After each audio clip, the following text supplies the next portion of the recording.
Hey guys, if you wondered what happened to the previous video on motoring with Mouseball, well, I got an email from a very important person, and I think we all know who that person is. It's Roger Gusty. Now, because Roger Gusty is a major contributor to our channel, and he is a very dear friend and somebody we have major respect for, well, we did a video for the Motoring with Mouseball channel, and I played with a filter. Now the thing is, I thought it would add a little bit of something different to the actual video, you know, kind of seeing a walking drawing with a lot of detail, I thought would, you know, be different. But the thing is that I didn't watch the video, so I made a big mistake. And because the video lacked detail, and I honestly didn't think people watched the videos too much, it was kind of like what Jessica calls A/B testing.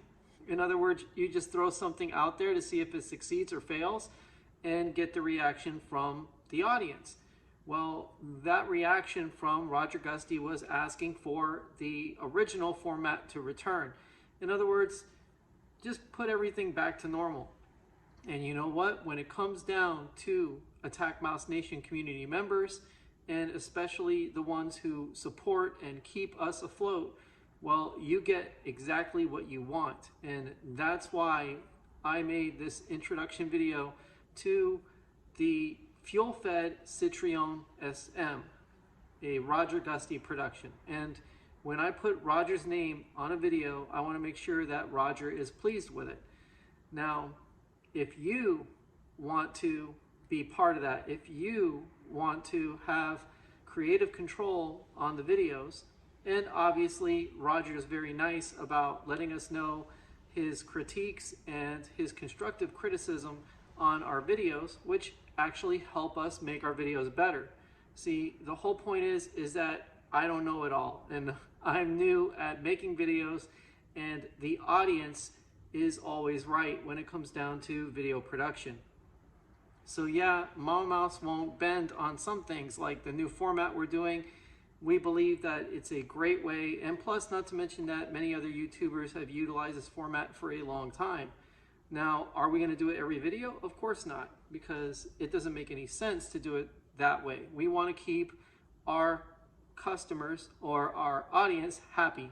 And the reason why I say customers is because this is what I do for a living. And I just wanted to show you guys a quick look at the progress of the hood. And there you go, there's the boss. And so far, so good. I'm very, very happy with the stage 1 results. Of course, all the details are not quite put in just yet, but pretty soon they will be. And Jessica has already seen this, and she loves the resemblance. Because that's the idea, is to make sure that the boss is happy, that I'm happy, and obviously Mouseball is going to be happy. So guys, I hope you enjoy fuel-fed Citreon, and guys, there will be a part 3 and a part 4 to the video, because it's a pretty long video and I wanted to break it up into, you know, smaller, easier to consume chunks of footage. But also, we still got the Cars and Coffee JDM takeover, and we've got quite a few new videos coming up, and one that is especially close to Mama Mouse and I. And obviously it has something to do with our good friend, and with his permission, we will let you know what that video is. If we don't have his permission, we're going to not make that video.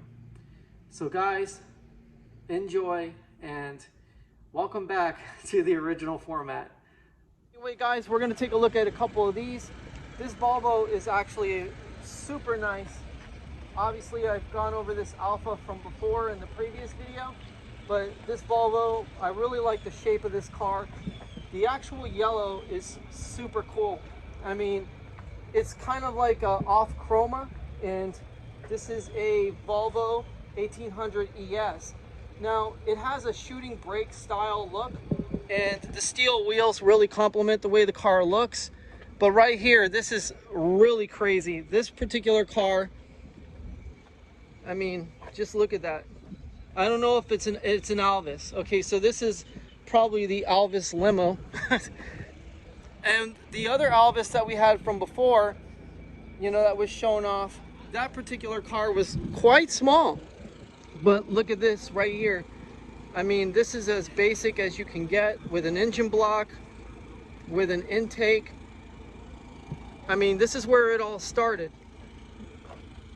I mean, look, it's even got tools under the hood, so that way you can do your own repair work on the car. I mean, back in the day, there wasn't a whole lot to these things. It was pretty straightforward as far as electrical, as far as the way the starter worked, you know, the engine block, spark plugs, so on and so forth. So without a doubt, this Mercedes convertible, that's really nice. Look at this car. It's got the sandstone beige paint.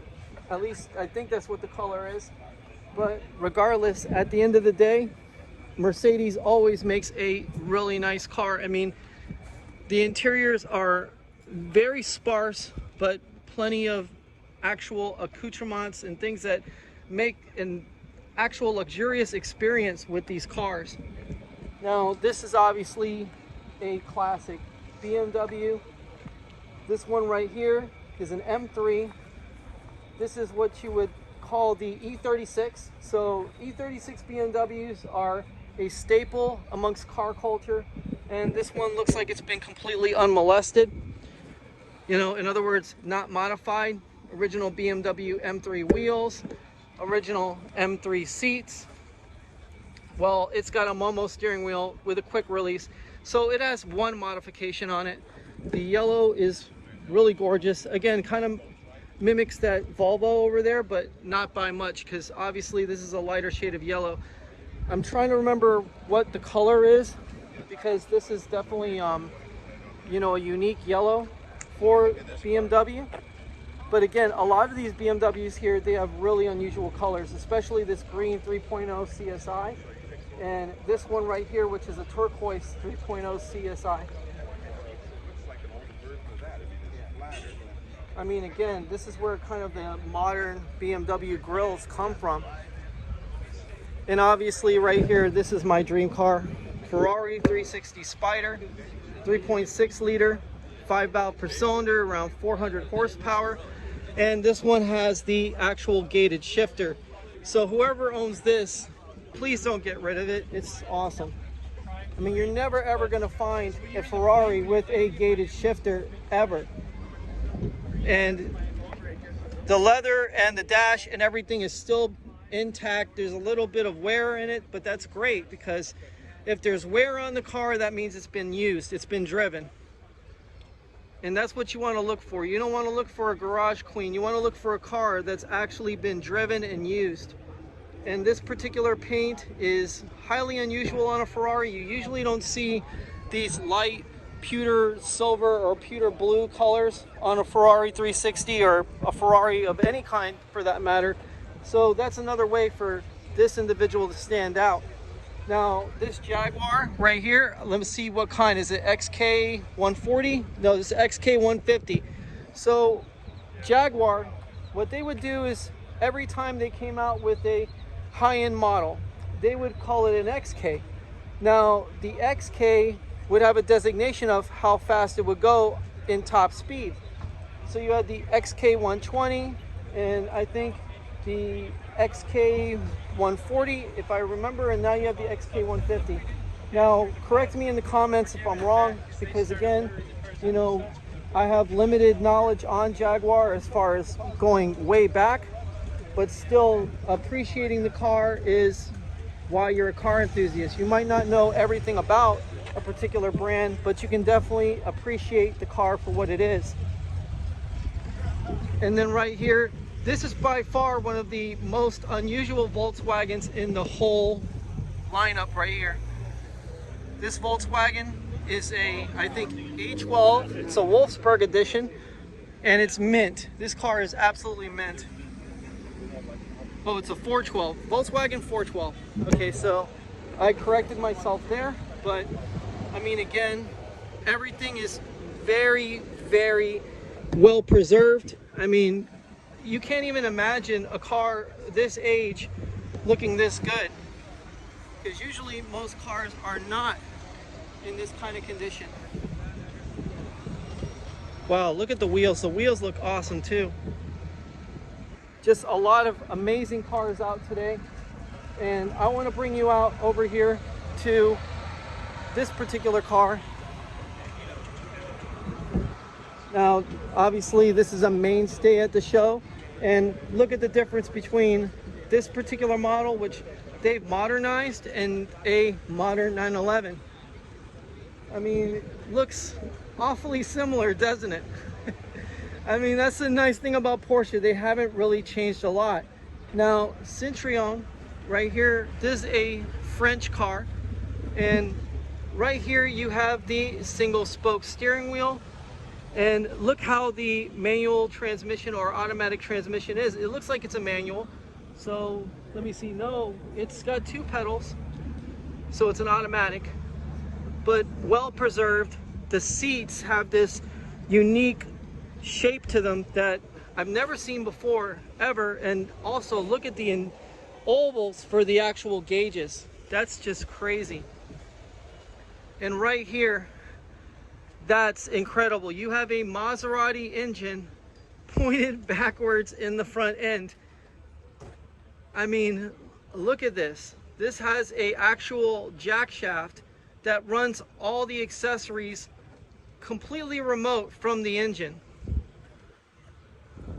Wow, it's a V4. It's actually, no, hold on, it's a V6. That's crazy. Look at the plug arrangement on this thing. This is by far got to be one of the most interesting cars. Could this be the 6-valve engine that everybody talks about from Maserati? Because I have no idea. I've never seen an engine like this. This is really, really crazy. I mean, the Toyota Previa has a similar setup like this, where the Previa has the accessories and everything run remotely up in the front and the engine's in the middle. But that's crazy.